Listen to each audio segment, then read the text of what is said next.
Good morning, ladies and gentlemen. Hope all of you are having a great day. I welcome you all to the day one of third CIO virtual conclave on the theme New Age CIOs Thinking Beyond Business Continuity and Resiliency. India's premier business platform, hosting top CIO organizations, associations, as well as top solution providers. I would like to thank all our partners, speakers, and delegates for joining us today. Without wasting any more time, let's dive into our first panel discussion of retail session on CIO's perspective, retail revolution, the post-pandemic shopping experience, for which I would like to welcome Mr. Sujit Bambawale, Vice President and Chief Information Security Officer 7-Eleven, Mr. Sanjay Kumar Tripathi, Chief Digital Officer, Bestseller India, Mr. Anil Menon, Head IT, Lulu Group India Private Limited, Mr. Asif Ali, Senior Executive, Marketing Group, Elets Technomedia. A very warm welcome to you all. Now, I would like to hand over the session to Asif Ali, Senior Executive, Marketing Group, Elets Technomedia, as he will be moderating the session. Over to you, sir.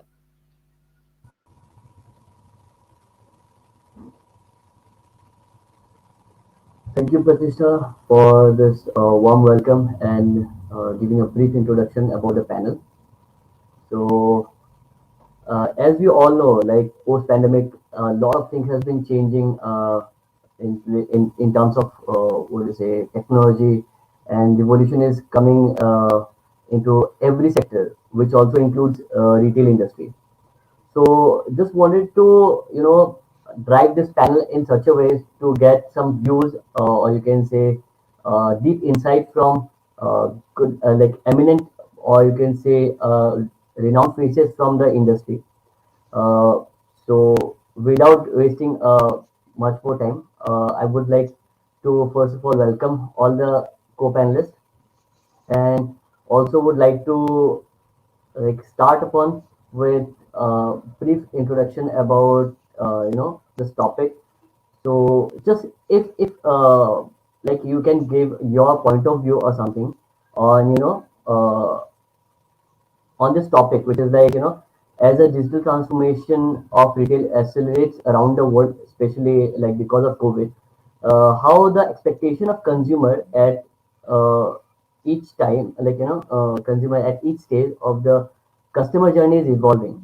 So basically, what are your views, or the scenario which you are like looking into it during this post pandemic time, like how customers experience, or you can say customer are evolving, and what are their expectations which they are facing at this moment.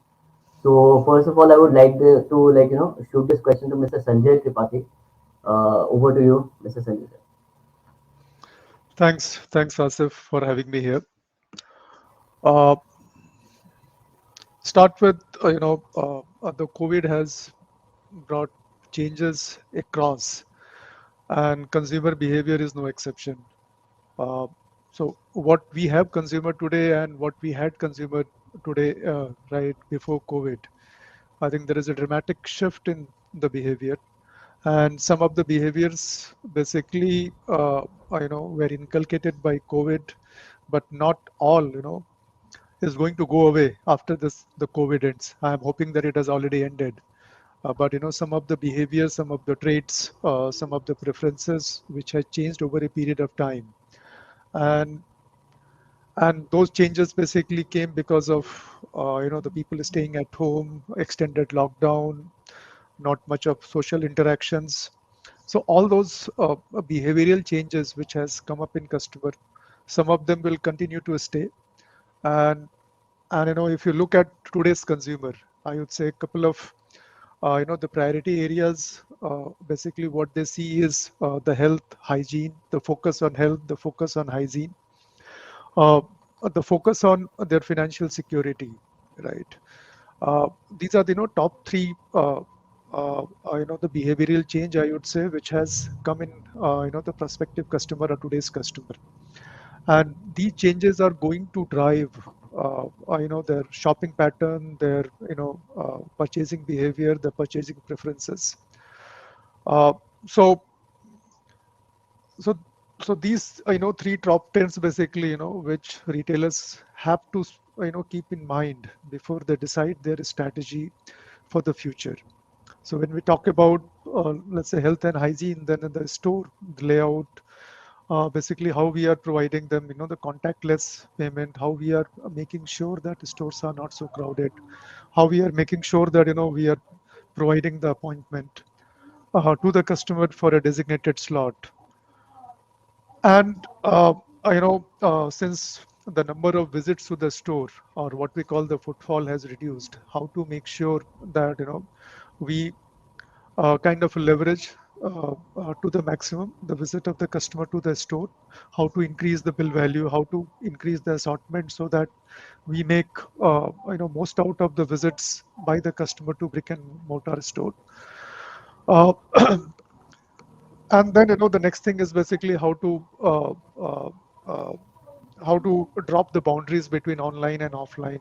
What we say that OMO, right? Offline merging with online, or providing the physical experience to the customer so that they have the seamless experience across the channels, across the boundaries, across the places basically where they want to shop or they want to involve into it. So I think these are a couple of changes which I see is going to persist and which is going to be there in the long term. And as a retailer, we'll have to develop and evolve our strategy so that we can leverage, to the maximum. Thank you for your insight, Mr. Sanjay Tripathi. I would again like quickly again move upon to take the views from Mr. Anil Menon. If you can throw some light like what are your views, like how you are seeing like the consumer behavior is changing like post COVID era. We can say post COVID era actually because like as of now we can see lots and lots of things are opening up, and there are like few guidelines are there, but still we are like into a full motion as of right now we can see. So very well said by Mr. Sanjay Kumar Tripathi. Now your views on the same, Mr. Anil, over to you.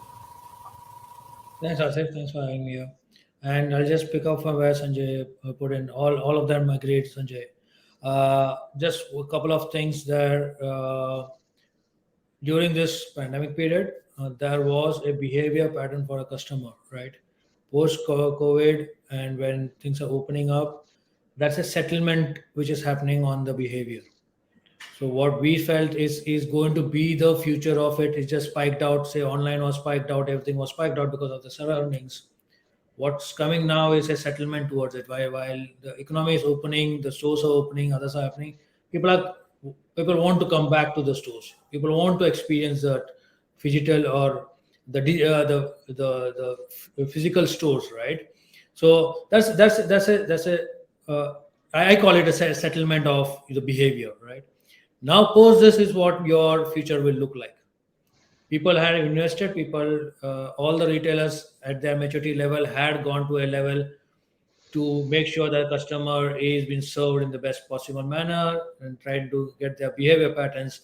But now they too are in a course correction, if I have to call it, because customer has started coming back to the stores, right? The only thing which is changing from then and now is the way they are looking into the store. Previously, just walking in, as Sanjay rightly said, just walking into a store it was never a problem. Today, people are looking at how many people are there in the stores, how many, what is the count in people, is there a social distancing maintained in it, and so on and so forth. It's as a retailer, what's coming up more and more for us is a form factor of saying that yes, we trust us, we are safe, our environments are safe, our ecosystems are safe, you're in the right hands. That's what the customer is at primarily looking at from a retailer for now. That's more, Asif.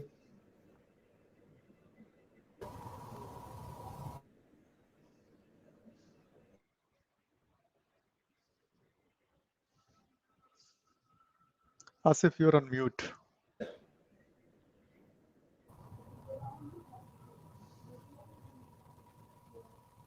Sorry, so I'm audible now. Yeah, Yes. you are. Yeah. Okay. Okay. Uh, so yep.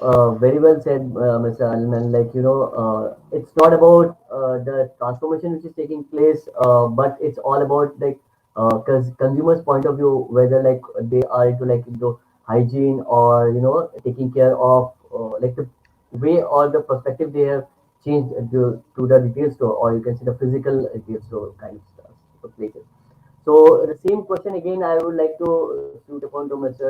Sujit, if you can, give your perception or point of view on the same. Over to you, Mr. Sujit. Thank you, Asif. I'd like to borrow from Sanjay and Anil because they make some great points. I'll take contactless from what Sanjay said, and I'll take behavior pattern from what Anil said. I'll put them together to say that the digital approach is something that all of us have become very used to now, and that's a fundamental change in the way our expectations have grown and evolved through the pandemic period. What this means is that the safety that we assess an environment for physically is also the safety that we assess the digital environment for before we transact. This places a higher onus of expectations on information security, data security, and everything related to the protection of your transaction, the protection of your information, and the protection of your overall customer journey from the time you engage to the time you transact to the time you come back. How much information does the organization or the store have about you? How are they going to use it? How are they going to protect it in case of events that we're all getting information about more and more on a daily basis? The threat landscape isn't getting better. The threat landscape is evolving. And as we hear more and more news about cybersecurity, I think the customer is getting very sensitive to how her data is being protected, how our transactions being protected, how our customer journey is being protected. And I think equally the stores and retail organizations are paying attention to giving every customer the feeling of safety, both in the physical world as well as in the digital world.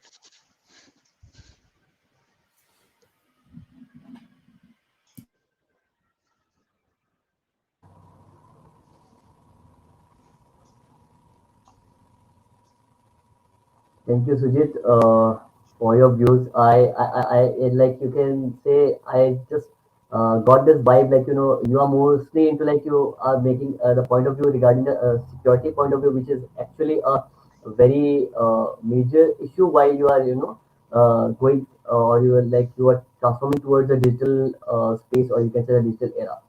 Uh, See, we all are aware regarding, the technological innovations which were taking place, you know, uh, pre-COVID, you can say, and during COVID time, it was basically all digital, digital, digital. But right now, what are you can say what are the key technological innovations which are reshaping for us, future smart stores?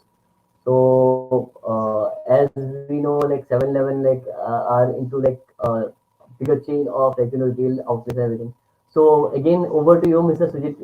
If you can give your idea of views on the same, what are the key technological innovation reshaping the future for on a, of smart stores. Over to you, Mr. Sujit. We've heard the word contactless in this conversation before, and I think that contactless will only expand. It'll expand to transactions, and we're seeing a lot of contactless transactions now. I think we're seeing more adoption and we're seeing more volumes of contactless transformation all throughout retail. Obviously, we've got the major players like Apple and Samsung and Google in this space of contactless transactions. But I think that's going to percolate even further, and we're going to see more innovations in delivery, more innovations in making product available for easy pickup to expand on that contactless point of view. And again, to give the customer, either digital or physical, the perception and the real trust and confidence in that this is a safe, measured, contactless transaction, which is very much in line with what the customer wanted, which means from a storefront perspective, from a shopping experience perspective, it is going to be electronic or physical, the complete experience. Customers today are used to doing their research. They're used to doing their research on Google. They're used to doing their research on the internet in one way or another, which means they're very adept at looking at specifications, looking at identifiers, looking at reviews, looking at a lot of attributes about everything that they want to buy. So to give that customer the same feeling of confidence to say, yes, we understand what you're looking for. Yes, we understand how you measure quality. And yes, we understand that you value safety. And therefore, we have all these innovations coming, not just in the contactless space, but in other spaces as well, so that the customer feels confident and trusting in the transaction that was just made.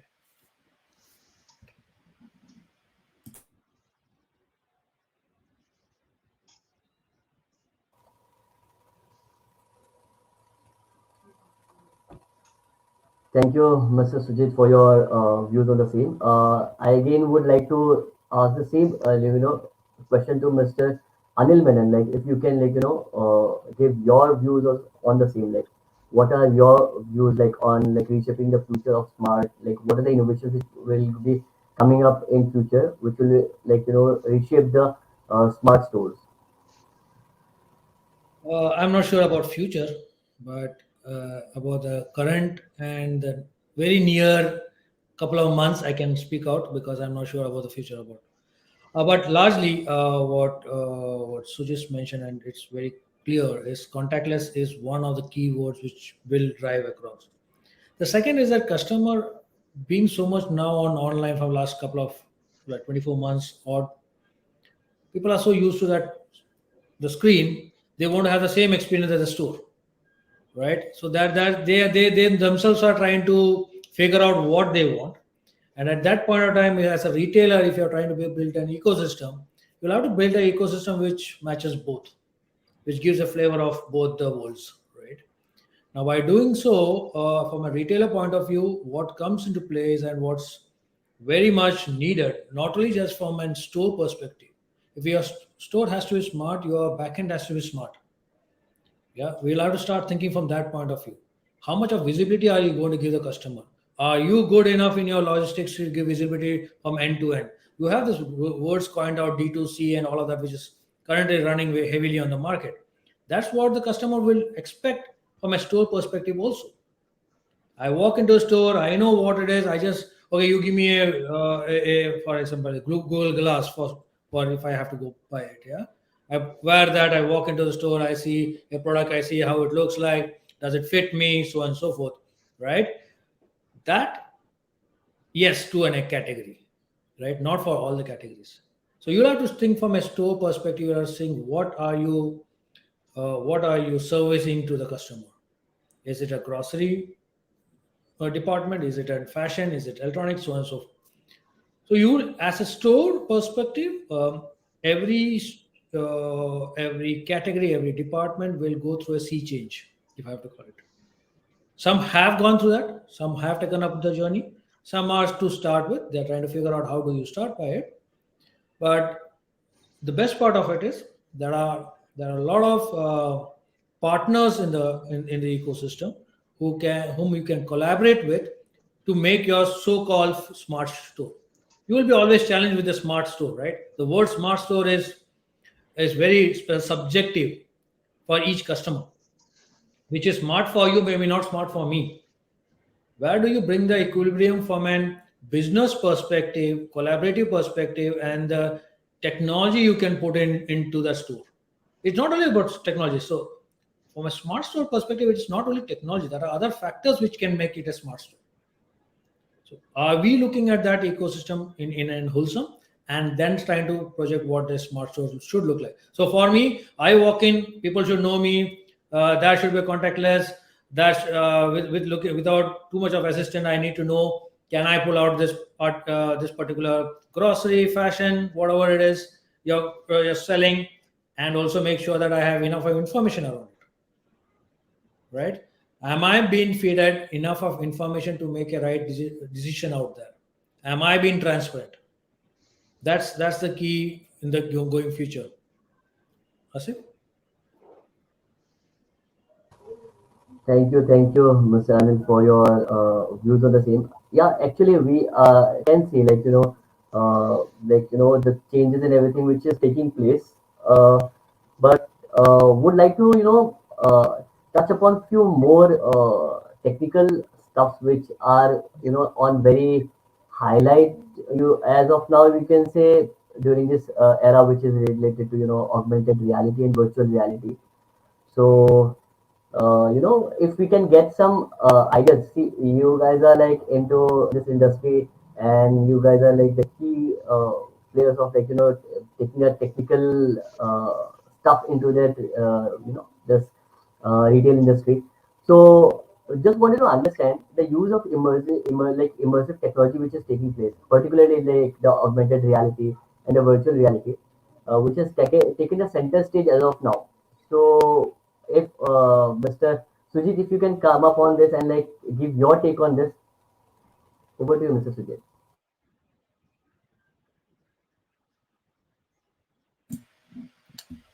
Augmented reality and virtual reality, I think, is having a big moment right now. We've seen a lot of, for example, and QR codes aren't exactly augmented reality or virtual reality, but we've seen a lot of QR codes trending right now because of COVID. AR has been around for a while, VR has been around for a while, but the metaverse and related concepts are taking off right now in a big way. We've seen a lot of news and a lot of data recently about land being purchased in the metaverse, and we've seen a lot of stores and shopping and cross franchising happening with AR, in which stores are using movies and movies are using stores and vice versa to really have customers, as Anil said, merge the digital and the physical into one ecosystem so that they use their phones and their apps in the store, so that they're used to using their phones and apps outside the store and maintain that relationship with the shopping experience. And I think it brings about this cohesion. It brings about this persistence and this stickiness for every customer, in which they build a relation with the brands of their choice, and they get used to a certain image of the brands of their choice, so that those brands are fresh. They always partner with what's new, what's hot, what's happening. And they also tend to give the customer a feeling of newness, of fresh content, and therefore being able to offer new goods, trendier goods, and really define where the direction of fashion, retail, etc. is going. So I think AR and VR serve to inject that freshness into the experience, to keep things new, to keep things interactive, and also build trust in the brand, to say this brand's always, hip and happening. So let's visit it more. Let's build a stronger relationship with it.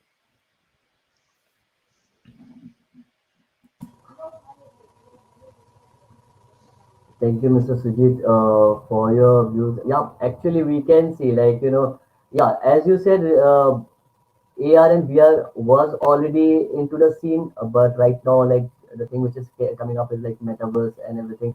But that is like on a verge of like test and trial part, if I'm not mistaken, because that's not day to day used to like for the general audience as of now, and my view which I have experienced.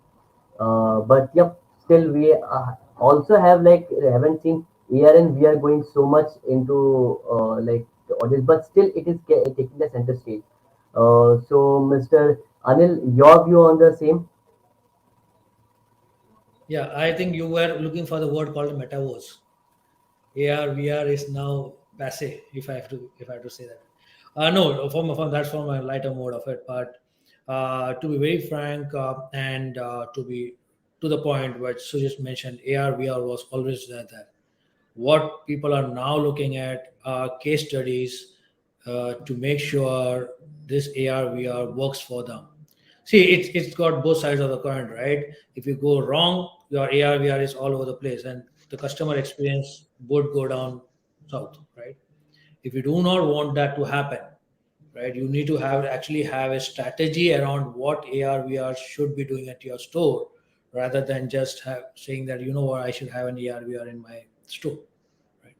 So that case study, that element of wow factor which you want to create for the customer need to be well thought through, or you are going to harm your brand for sure, right? Just because AR VR is there, it's not the the next best thing. No, I will not go for that. Yes, AI was there. AI went to AR, VR. Now we are almost at the end of the alphabets, right? But by the time you figure out AR and VR, someone must have already figured out metaverse.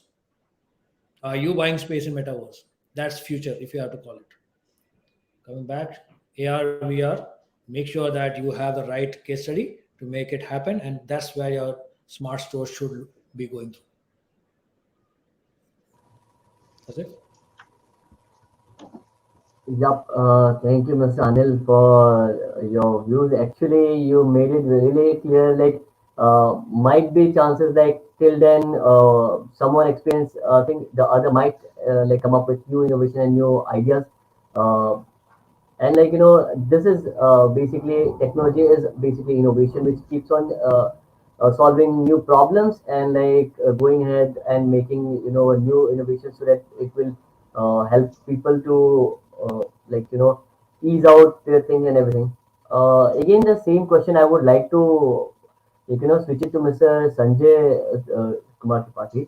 Like your view on the same, like how do you see like this AR and VR immersive technologies, which is like taking place in this era?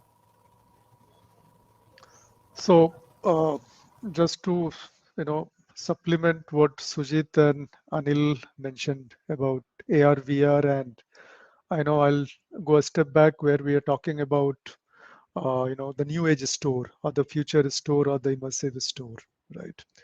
Uh, so these capabilities strictly can't be separated out because the future store, what we are talking about, the future store essentially, should have a very immersive technologies available out there in the store. I think both the panelists mentioned earlier that uh, the thin line between online and offline is getting diluted, and then the customer expect the same experience what they get in store while being online and vice versa.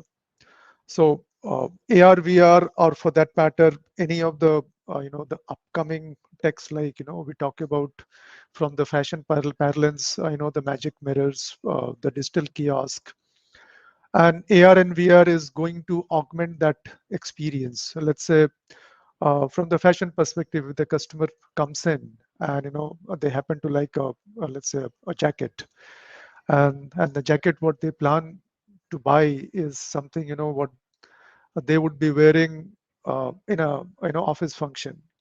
How to get that view to the customer? As of now, if AR and VR is not there, how to take the customer with the jacket to that part, to that the office function? Or for that matter, if a lady is looking to buy a dress for a pool party, how she would look like when she is wearing that dress, basically at the front of the pool, right? So these technologies are definitely is going to change the experience, and I think it can be a game changer. And as Anil said, right, uh, if you're not in the game at the right time, then probably you are left behind, and that's what probably would separate out the leaders and then the laggards. Talk about AR, talk about VR, talk about metaverse, talk about putting digital kiosks, contactless payment, all such the new tech what we are talking about. If you're not in the game where you are augmenting the experience of the customer, the fear is that probably you will be left behind.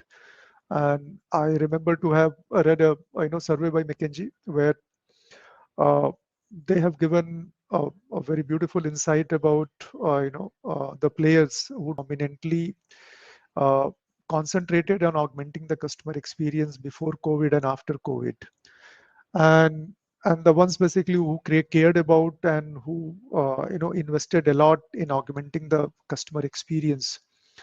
Uh, they were 3 times likely to enhance the the value for their shareholders compared to the one who did not care about, or who cared little less about augmenting the customer experience. And this customer experience comes via your physical interaction, your the way you treat, how you personalize, and definitely it goes to the level where you give them the experience using the latest tech, which is AR, VR, metaverse, whatever we talk about. Very well said, Mr. Sanjay. Like it's actually it's like things as Mr. Anil also said, and you concluded to it. Like if you are not into like the game, you are left behind. So yep, innovations will be there, and we will take care of it accordingly. So again, like moving ahead with that innovation, or you can say the impact which is taking place. I would like to ask Mr. Sujit this question, like what are top trends impacting retail efforts, like to affect digital business acceleration? If you can, like, throw some light on the same, Mr. Sujit. Top 10 is a long list. I'll talk about the most critical, at least for me. Sorry to interrupt. Like top trends. I'll talk about the top trend for me, and that is information security for the customer, for the data, for the network, for the partner, and for the experience. Now, we could call this five different things, or we could call it what it is, which is one thing. The move to digital, the move to delivery, the move to using the app, the move to using your phone and using your smart devices to curate more and more of your life and more of your experience, whether it is your deliveries, whether it is your taxi cabs, whether it is your in store experience, whether it is your back into store experience. The move to having it more digital, more in the palm of your hand, means that there is a huge focus and a huge expectation on that all of this data that is being generated and all of this data that is being used to identify the best customer and identify the best product to suggest to the customer and identify the best transaction band for every customer and identify the best journey and the best partner, and then using that big data at a company level to identify the right partnerships, the right strategies, the right revenue models, the right marketing models. All of this needs a backbone of security. The perimeter, as we used to call it in information security, we used to think that it is your devices, it is your laptops, it is your network. After a while, we started thinking about identity being the new perimeter because people were logging in from multiple devices, people were VPNing from multiple places, and so on and so forth. Today, because we've all realized that we're part of an ecosystem, it may be that our partners are a real parameter. Because as innovation grows and as diversity grows, we are attracting more and more talent into the organization from different walks of life to make it more and more well thought out, to make more pragmatic decisions. And that innovation is making us get into different partnerships, into more partnerships, and stretching out our perimeter. So I think there is a core backbone, a core trend to answer your question in terms of information security. And of course, I'm biased because my focus is information security. So I think that information security, enterprise security, and data security all coupled together to help the customer and to help the company is the biggest trend that I see.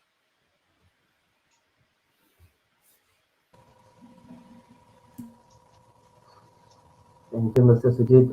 This is really very well explained, like, step by step process, how we move to digital, and like people, how they were, first of all, focusing on the, like, first on a big data part, then on the security part, like how they are securing their informations and all. So yep, very well said. Like information security will take the very major role in digital, like digitalizing the business into the future. So again, this question I would like to transfer to Mr. Anil Menon. Like, what are the top trends impacting retail efforts to the digital business acceleration?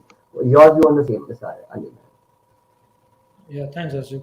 Uh, I start with AI. AI is the trend and will be the trend for a little bit near future, because people are maturing onto that curve of AI, right? Uh, with no single thought, my 2 cents are on security for sure, because that's the underlining part of anything and everything which is happening now. The word digital comes with a mandatory underlying statement called as security, which is not well spoken about, but it is understandable by everyone. This the part which I am talking about and which I will look at as trend for the near future would be AI, AR and VR, because that's also on a maturity curve. But AI heavily, because people have started now getting the benefits of using AI tools, implementing AI in different walks of their journey, from back end to front end to the customer to all of it. If you take a complete ecosystem, right? Let them reap the benefits and let them get the maturity level to the level where AI is no more a trend, but it's a necessity, right? That's where I see AI moving to. And on top of that, and complementing that, if I have to say, is AR, VR, which will walk the path with.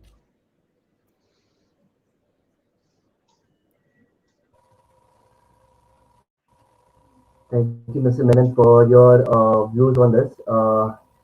Yep, basically AI.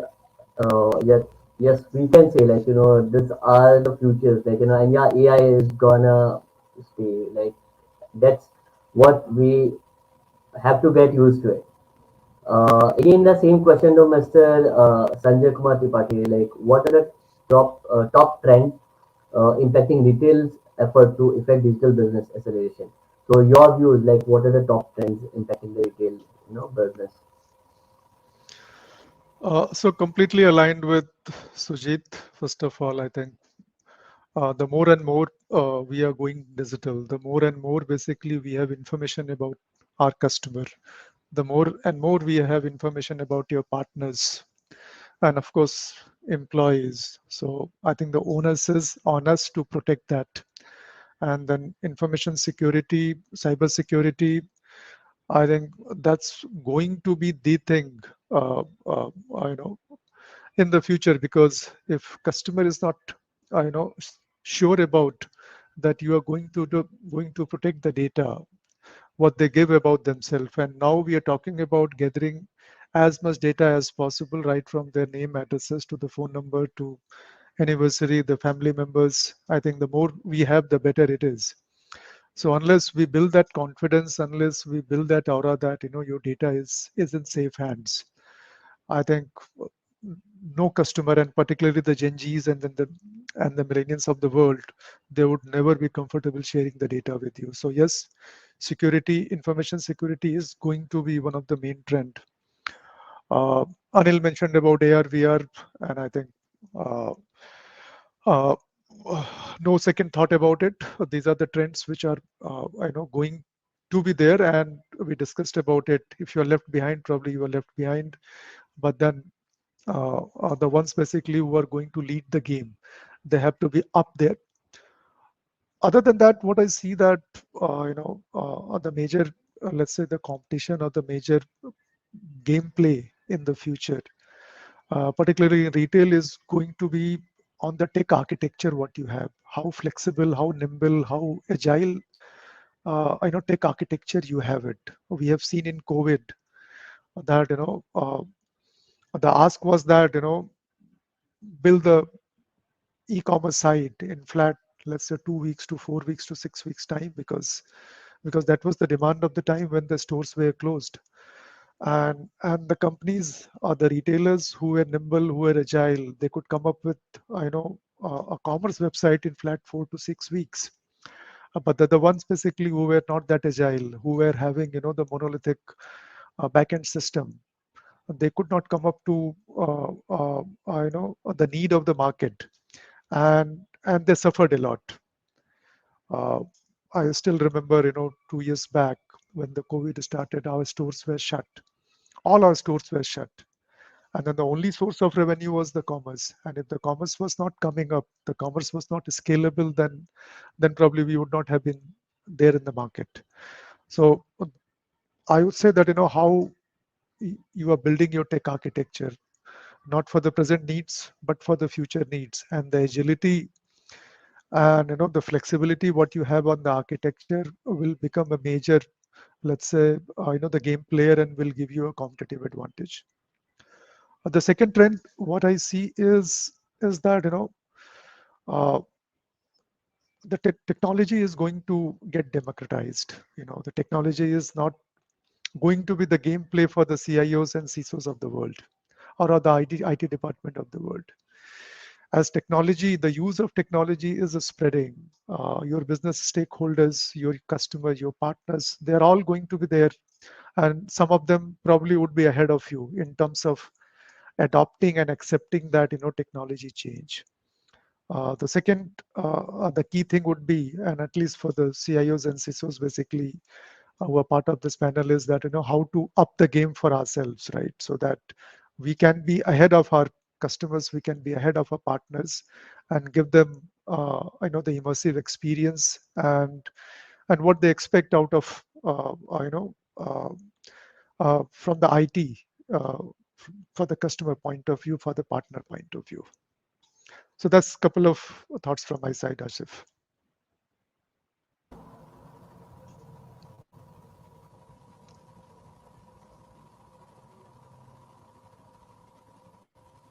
Yep, Mr. Sanjay, thank you for your views on this. Yep, as we know, like continuing with your point of view, which you said, like, the CIOs and CTOs, or like the tech leaders or IT leaders, have to look into it, like, the digital transformation which it's just taking place. And as you also mentioned, like, during this COVID era, it was related to, the commerce was there. So, like, it helped out the retail business to, collaborate and connect. So as we all know, like, you guys are a major player into this industry. So if I ask, like, as like being a new player into this market, or else anyone who look upon to you all. So what will what are the steps will you suggest to the retail CIOs and IT leaders, like, that they can take to drive your organization forward? So I would like to ask this question to Mr. Anil Menon first, if you can take this question and give some suggestion or point of view on, like, how retail CIOs and IT leaders, which are looking upon you, can take their organization forward.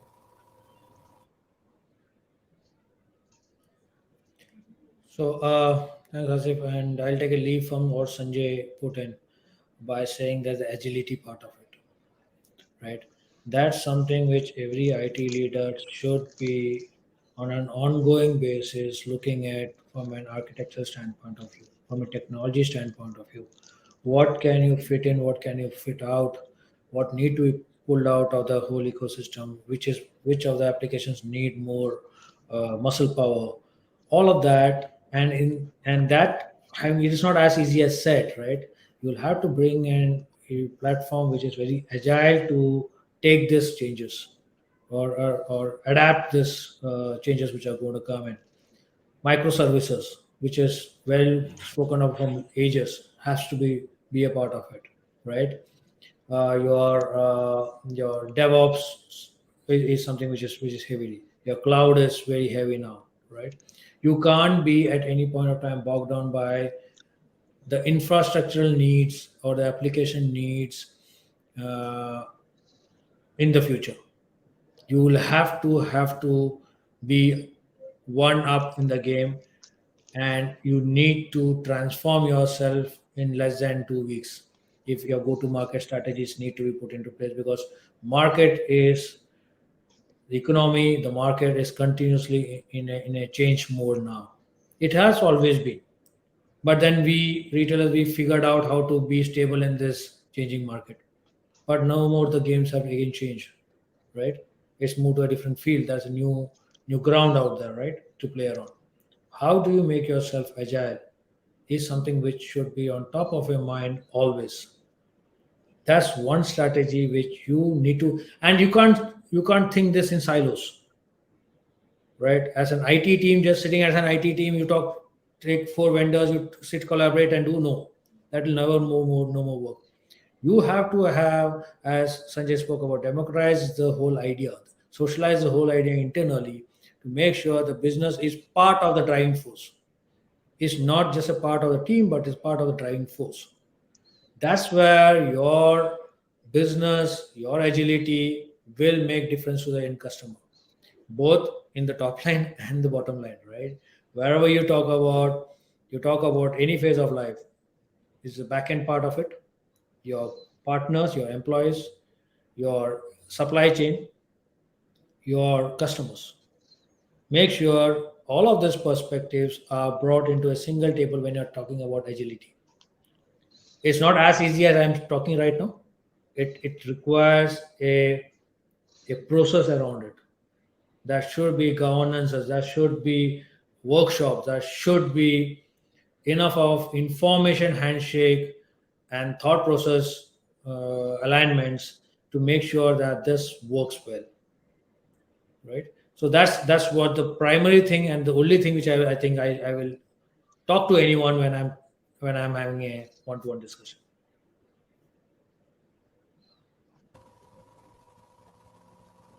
Thank you, Mr. Anil, for your views.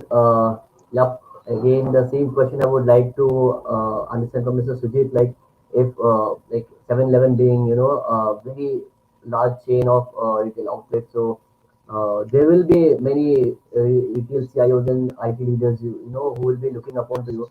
So, what are like your suggestion or steps you want to give, like to make them understand to drive their organizations forward? Thank you, Asif. I think Sanjay and Anil have said this before. I'll try to put it in different words, but the sentiment is the same. Sanjay spoke about agility. Anil also spoke about agility. And one thing Anil said was he can't predict the future. I agree with that. It's very hard to predict the future. Agility helps us prepare for the future. And it isn't easy because preserving runtime, preserving how things are working, and preserving the experience is a lot of focus on the present. So it's hard to take time out and say, what if? What if this changes? What if that changes? We also talked about in this conversation about AI. I completely agree. AI is going to be a trend for the foreseeable future because I think we're just scratching the surface with the promise, the potential, and the power of AI in our daily lives. Think about it. Our phones are suggesting the right spellings for the people we message. Our phones are suggesting where we go on weekends. Our phones are suggesting the places we should eat at or shop at. So AI is very much a part of our life, and I think it's going to get even more and more deep and more widespread and complex, which means our reliance on AI is going to grow. Now, roll the clock back 5 years, roll the clock back 7 years.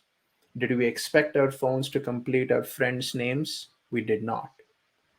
And we've gotten used to this so quickly and we've taken to it so well that now we can't even imagine an experience that doesn't autocorrect, that doesn't remove mistakes, just based on learning. So I agree AI is going to be a big deal. Now, agility and resiliency means that we've got to adapt to AI. We've got to adapt to the changing needs of information security. We've got to adapt to new methods of accomplishing outcomes that are both net new as well as things that perhaps we have not done in the past. So, the litmus test to answer your question, or the guidance for everyone, is to keep an open mind, to keep open hearts and open arms to diversity, to welcome new thoughts, to welcome new backgrounds into your domain. Because the more backgrounds, the more diversity of thought that you welcome into your domains, you're going to make it stronger. I mean, any store, we welcome everyone. We don't say you have to be only so and so or only so and so. We welcome everyone, and their feedback and their requests and their ability to transact, it all makes their experience better and our ability to serve them better. And that goes for any IT field as well. So I think we have to open our arms and open our hearts to what's coming. We can't predict it perfectly, but our ability to be agile will let us be resilient and will be able to let us flex and scale and meet the challenges of the future better.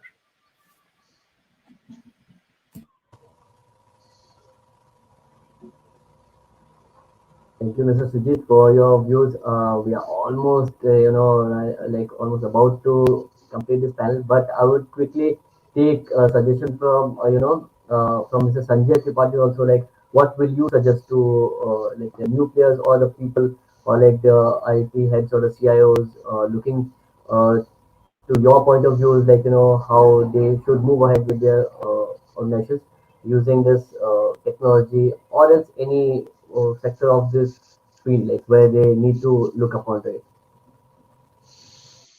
Uh, I'll pick it up, the few things said by Sujit. Uh, while we are developing solutions, we are developing systems. How resilient are those systems? Uh, so now everybody is basically on the bandwagon of the digital, but the technology or the solutions what we are developing as IT leaders, we have to make sure that uh, it is available. It can be used by the the complete demography. Anil said that we don't differentiate, right, who enters into the store. It's man, women, any age, any gender. And last, if you look at the World Bank survey on the health, they said that 15% of the the total population of the world, what we talk about, if you consider 7 billion, then around 1 billion of the people, they have some or other kind of disabilities, right? Physical disabilities, mental disabilities. But while we are introducing the system, introducing the digital channels, because that is something which is going to be there, nobody is going to be there to assist our the would-be customer physically, probably. So whatever we are rolling out as a solution, as a system, as a platform, we have to make sure that it is very, very inclusive, and it should be in shape and size, basically, so that it can be readily and easily used by our target audience. Else those systems and processes and platforms would be there, but then we will not be able to democratize it. Second part, I see that the way we are moving, uh, the era in which we are, right, we have to inject innovation. uh, as IT leaders, basically we have to continuously innovate and continuously innovate, so that we can give business the wings basically to fly. If you look at the business models which are evolving today, most of them are revolving in and around technology. There is always a technology touch point. You talk about any new channel introduction, you talk about any new category expansion, they are some or other way basically touching technology and they need support from technology. So how to inject innovation in technology so that we can support the needs of the business, their thought processes, their new innovations, how to align. I think that is the second thing basically, which I would, recommend for myself and for the rest of the industry leaders in IT, that we have to keep pace and inject innovation. Inject innovation. Let's say example, right? I mean, if you talk about omni-channel as of now, omni-channel as a concept, I know introduced quite some time back, but in last 2 years, you hear about Bopis, you hear about Boris, we hear about Ropis, we hear about same day delivery, we hear about next day delivery, curbside pickup. I mean, a lot of innovations basically happening on the one concept, which is omni-channel. So I think inject innovation and inculcate technology platforms, which is very inclusive. These are my two takeaways. Asif. Thank you, Mr. Sanjay, for your key takeaways. So with this, I believe we are almost like on the verge of like closing this panel. So I would quickly like to conclude with few takeaways, or you can say the insightful views or the knowledge which we have received from our eminent speaker. You can say the leaders from the industry are like people should like be very agile regarding like the whatever technology challenges or like whatever new innovations which are coming. They need to be very acceptable with the same. They need to be aware regarding the same. Apart from that, you should be like very aware with like the second point that we can say, like you should be very aware with partnering and like using solutions so that you can give more and more, come up with more new ideas or innovations for the consumers. Then yeah, and the major there were few touch upon points related to like as Mr. Sujit and Adilman also like were saying like what like mentioning it during the speaking, like basically related to security issues which also needed to be taken care, because this is what are the few major key terms which need to be taken care while we are moving towards technological shift or transformation, the digital transformation which we basically see as of now, which is taking place in this uh, era. So, with this, I would like to conclude and thanks Mr. Sujit, Anil Menon, and Mr. Sanjay Tripathi for sharing your valuable views and giving your valuable time. And I believe the audience might have loved it. So, over to you, Pratishtha. Yeah, thank you. Thank you so much, everyone, for giving the wonderful start to the session with your insights. Now, as a token of appreciation, I would like to present the appreciation certificates. Mr. Sujit Bamawale, Vice President and Chief Information Security Officer, 7-Eleven. Thank you so much, sir. Thank you for joining. Mr. Sanjay Kumar Tripathi, Chief Digital Officer, Bestseller India. Thank you so much, sir. Thank you for joining with us today. Mr. Anil Menon, Head IT Lulu Group, India Private Limited. Thank you so much, sir. Thank you for joining with us today. Thank you for your time, everyone. Thank you. Thanks, Pratiksha. Thanks, Ashif. Pleasure is all ours. Thank you so much. Thanks all. Nice interactive, Thank you. Sujit and Anil. Thanks. Thank Nice you so meeting you all. much. Thanks. Same here. Same meeting you all. Take care. Bye bye. Bye bye.